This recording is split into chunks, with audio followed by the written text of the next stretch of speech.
Little Avondale Stud is New Zealand's oldest family-owned stud. We travelled to the Wairarapa to catch up with third-generation proprietor Sam Williams. Sam, first of all, tell me about the size of the farm. We've got 283 acres here.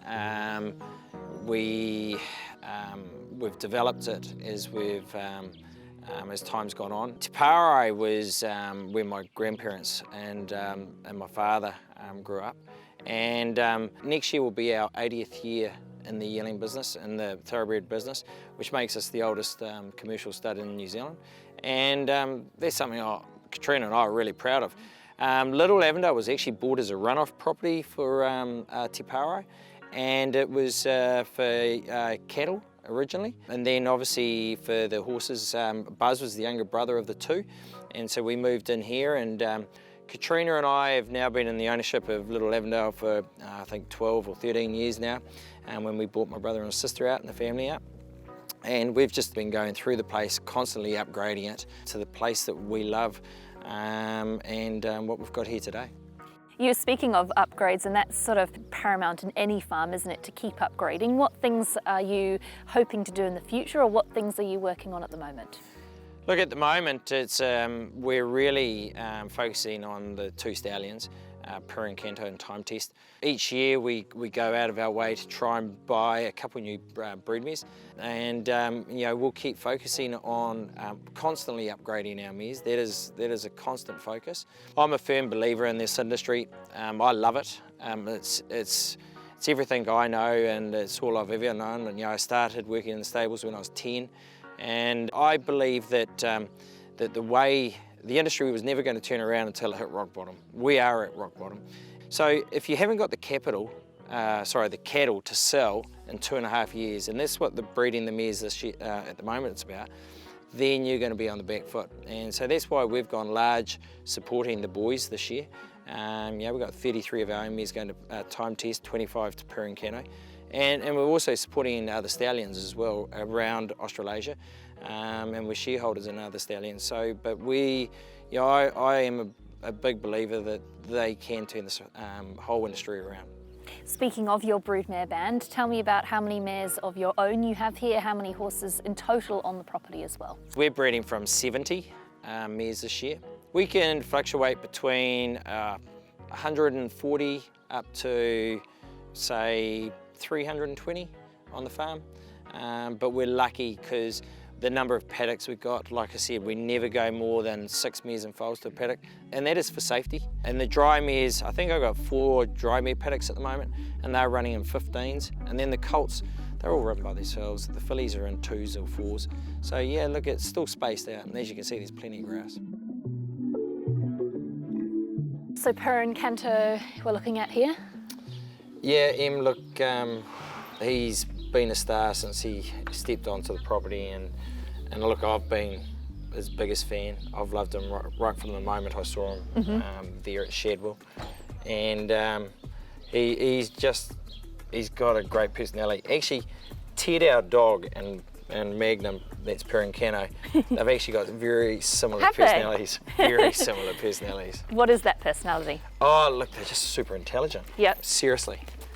He's remote control when you're breeding with him. He just understands. You move him off the tip of your fingers. Yeah. He's that light. And you can see he's got a constitution. We do have to be very careful with him in the paddock and with his tucker. He's always on the walker machine. Tell me about some of his most recent success. He enjoyed a fantastic yearling sale, didn't he? Oh, look, yeah, look, 42 yearlings sold last year. That's, they averaged, what, 100,000. That's a 666% return on your investment. That's a pretty good return. Yeah, no, that was an outstanding result. And look, 16 black type performers on the track last year. His 2 Group 1 winners there with Shadows Cast and Santa Monica. Yep. You know, Incanto, on his sale results and his race performances last year, and where he finished in the premiership, he is New Zealand's #2 horse at stud as far as proven ranks. Yeah. You know, and value for money. The thing is, if he was in Australia and had 16 black type horses and 2 Group 1 winners, do you think he'd be standing at 17,500? No way. Yeah. So Time Test is from a Juddmonte family. Yeah. Yep. Out of passage of time. That's right. She was pretty good.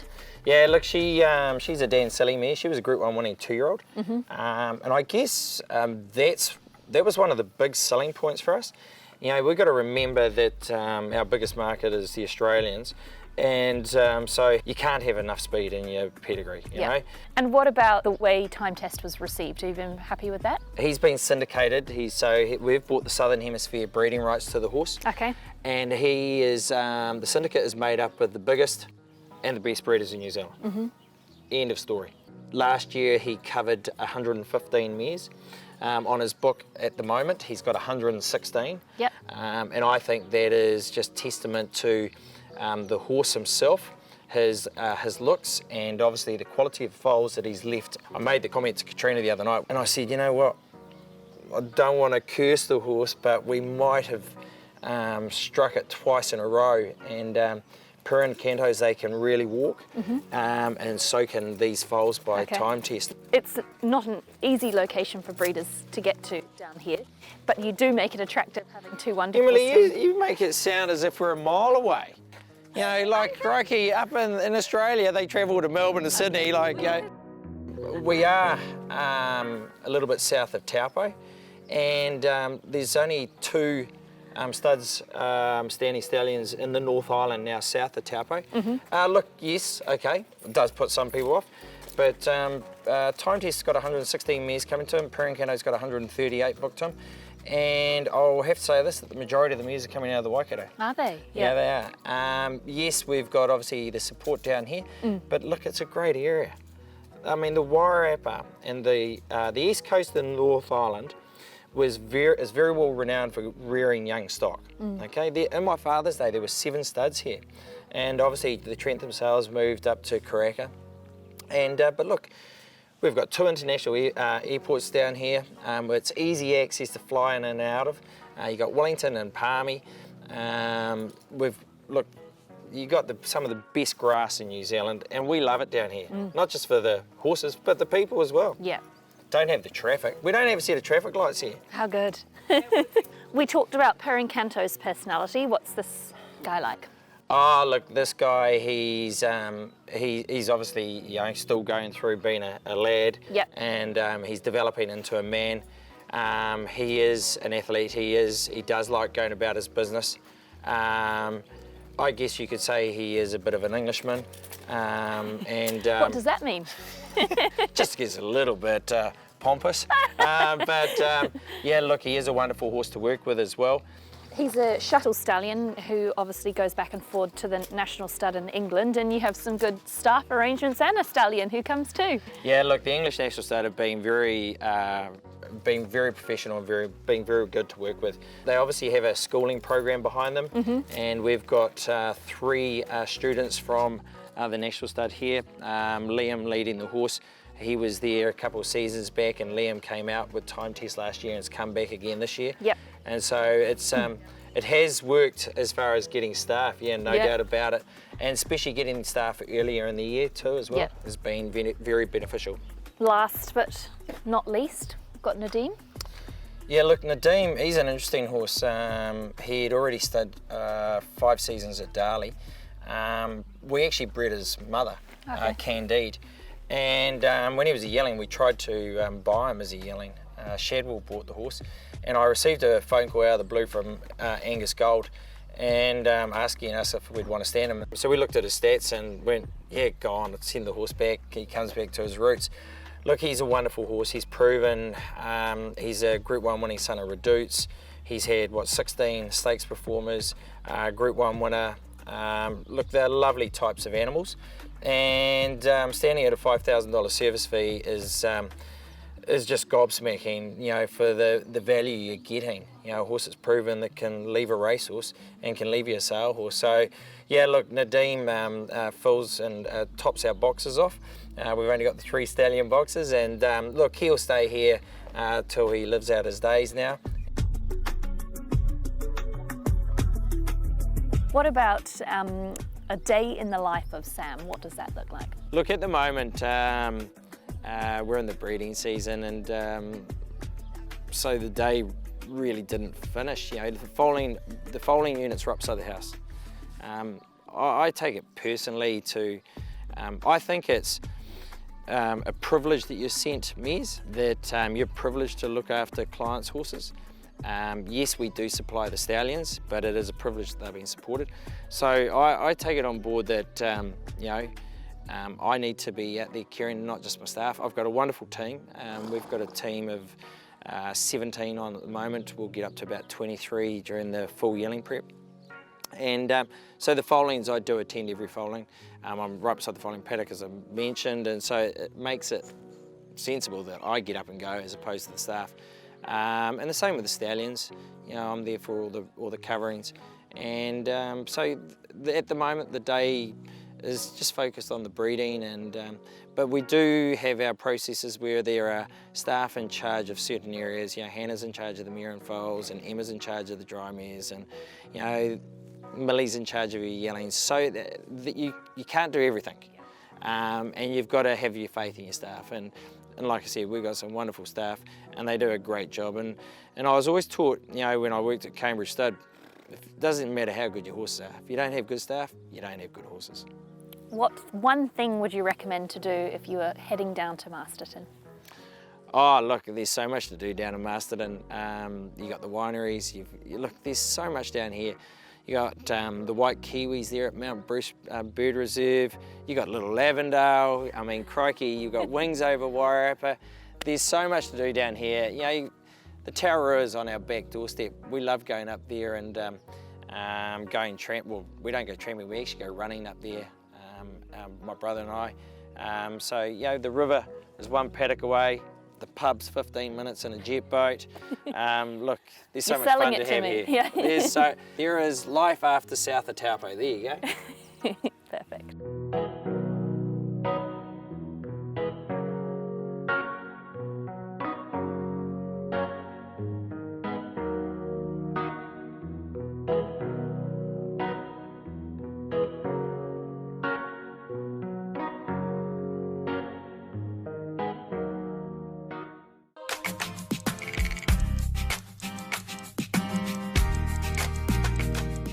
Marcus, what's your role here at Cambridge Stud? General Manager. Where did you grow up? Hamilton. Biggest misconception about your job? People think it's easy. Favourite part about living in Cambridge? The people. What race would you most like to win? The Golden Slipper. Sprinters or stayers? Sprinters. Social media of choice? Facebook. 3 dream dinner guests? Peter Moody, David Hayes and Chris Waller. Favourite racecourse? Randwick. Dogs or cats? Cats. Netflix or a book? Netflix. Phone call or a text? Phone call. Big parties, small gathering? Big party. Online shopping or in store? In the store. Coffee or tea? Coffee. Sport outside of racing? Rugby. Dream career? Politician. Mountains or oceans? Oceans. Current obsession? Children. Mornings or evenings? Mornings. Thanks, Marcus.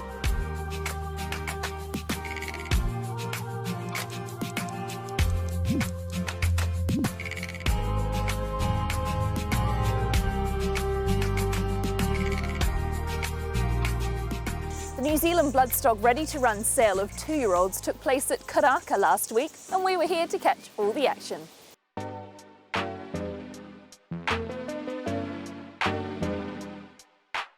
At the conclusion of the sale, 257 horses had sold for an aggregate of $23,585,500.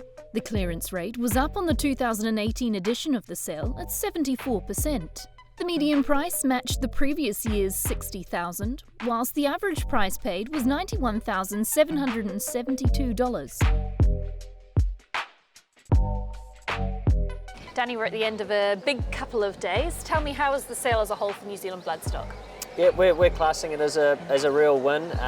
Yesterday was a bit sticky to start. The first couple of hours, the clearance was a real challenge, and we've got that up close to 75% now, and with a few more Paston lots getting traded over the next 24 to 48 hours, we're going to say that's a real success. A lot of strength in the top end, and you know, some good pinhooking stories out there going into the yearling sales series. Were there any trends in what people were buying or horses that people were interested in? Yeah, the top end was really deep. A lot of demand from Hong Kong, but Singapore also strong, and Australia and our local market, Te Akau, buying some big colts there yesterday as well. The types of horses that were getting sold, what's been attracting attention? People obviously always want a good type, and you know, the breeze up and the Stallion sort of dictates where that value finishes, and horses like the Savabeel yesterday, that was the top lot, and the Shamus Award again today that eclipsed that at 550.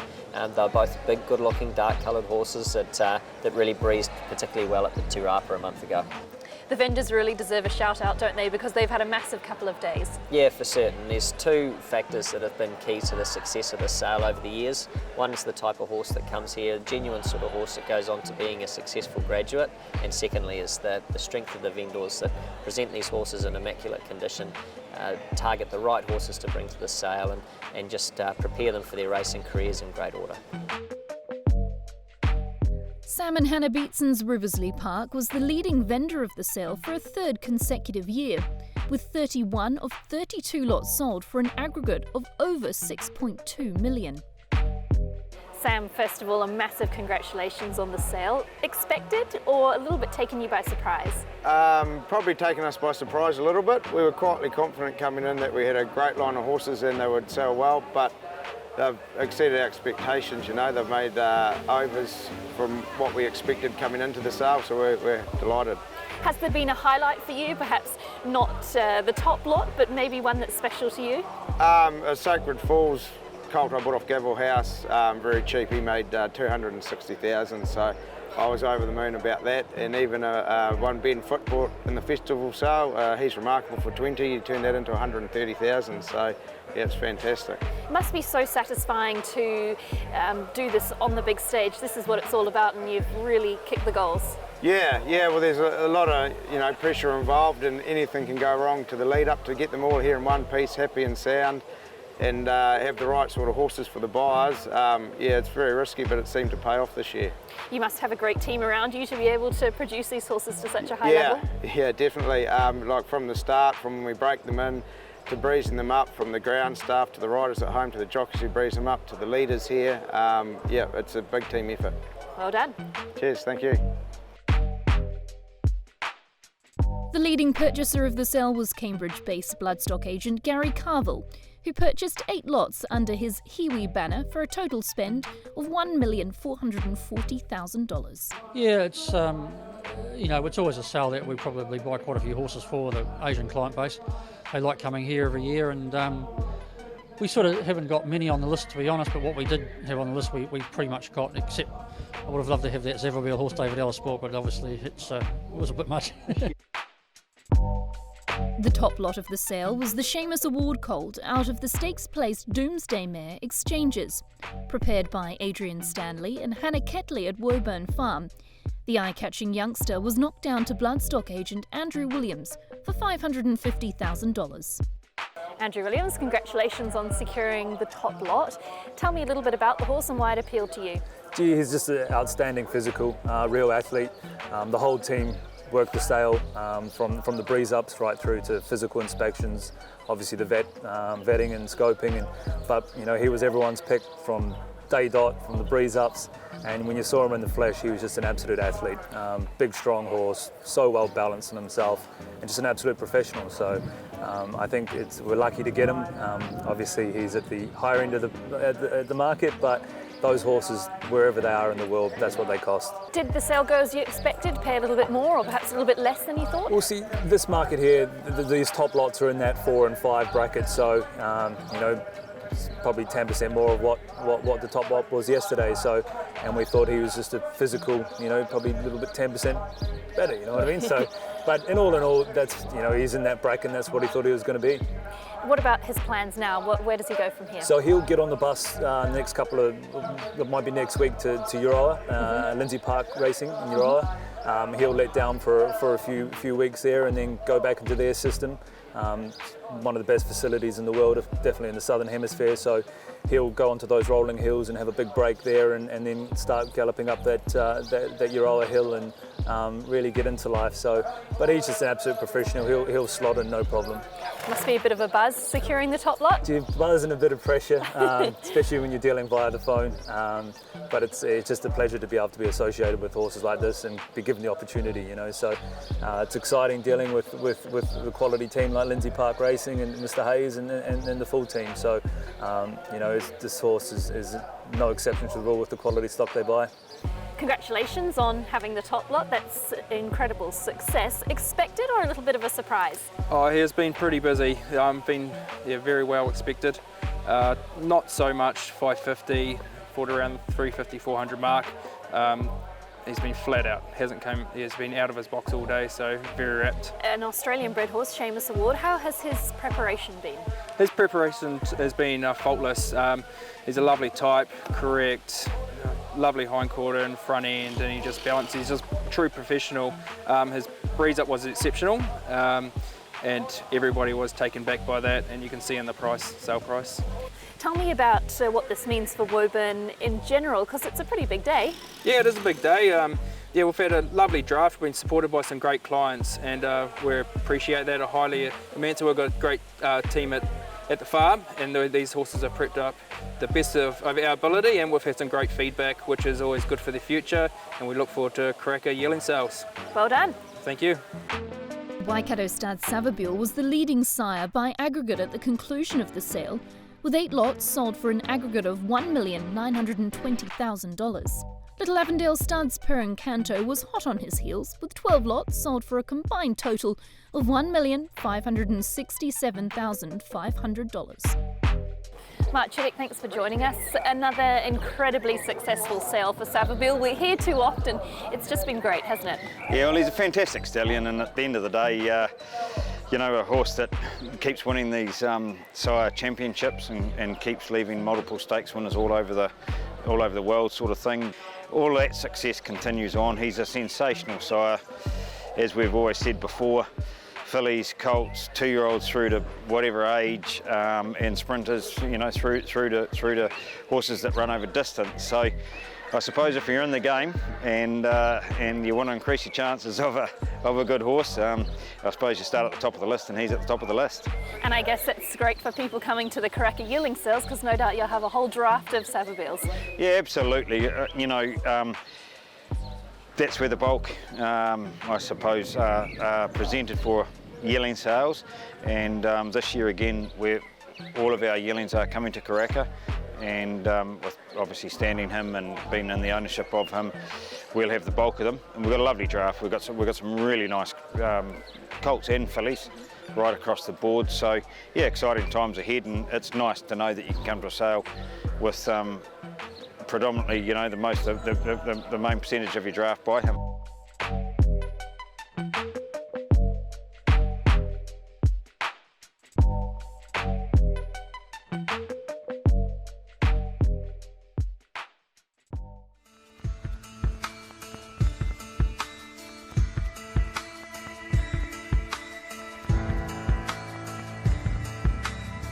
So this is a patient that initially presented to the trainer. There were signs that horse had a weak palate function. Unfortunately, with a young racehorse, time is not on our side, so we're forced to try something to improve the horse's performance before their career is effectively extinguished. It's technically a challenging surgery. The key thing with any surgery is being quick and efficient and getting the horse on and off the table as quick as you can.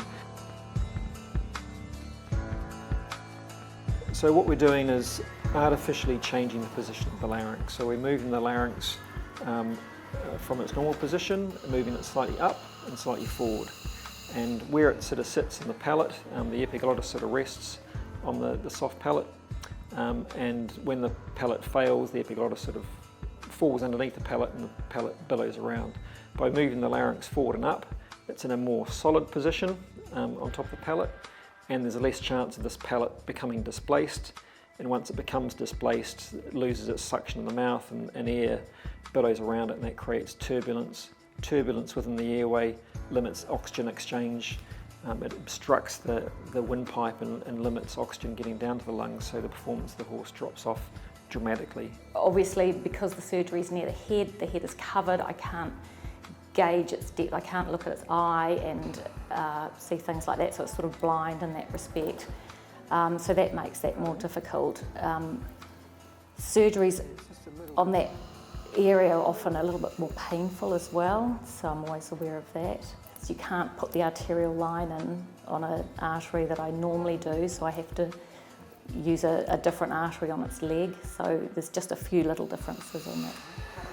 So what we've done is placed a suture prosthesis through the back of the thyroid lamina near where the sternothyroid tendon inserts on both sides, as close as possible to that insertion to make them nice and even.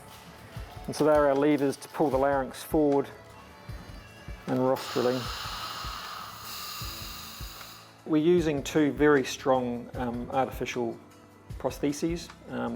They're permanent, they stay in there forever. One's around the hyoid bone at the base of the tongue effectively, and the other is on the thyroid cartilage. And it basically is mimicking the action of some muscles which are naturally there anyway to elevate that larynx to that position, and we're artificially moving it forward in a state of semi-contraction to sort of keep it in that upward and forwards position to help stabilise the palate. Okay, Kate, almost ready to tie, please.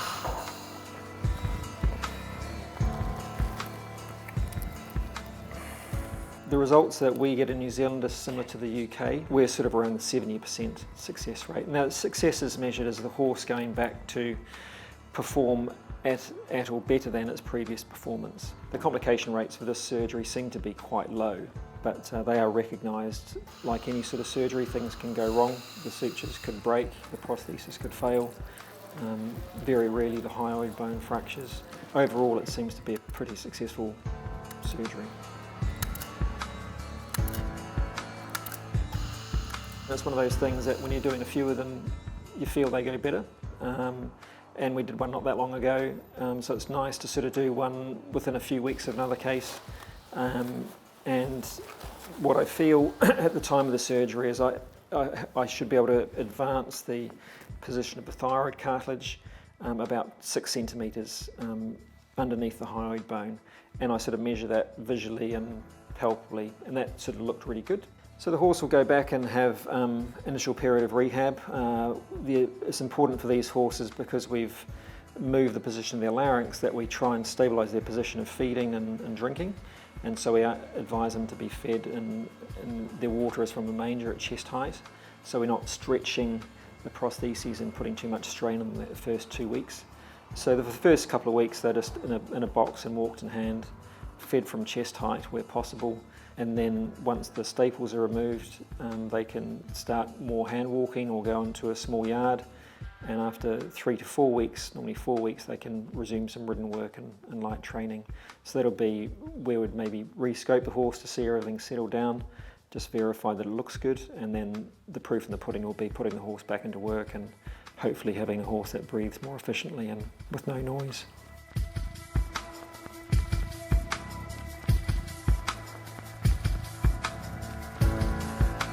On the next episode of Kiwi Bred, we take a look at the rise of the online auction of thoroughbreds, the story of gavelhouse.com graduate surprise baby, and our vet segment continues with the introduction of case number 2.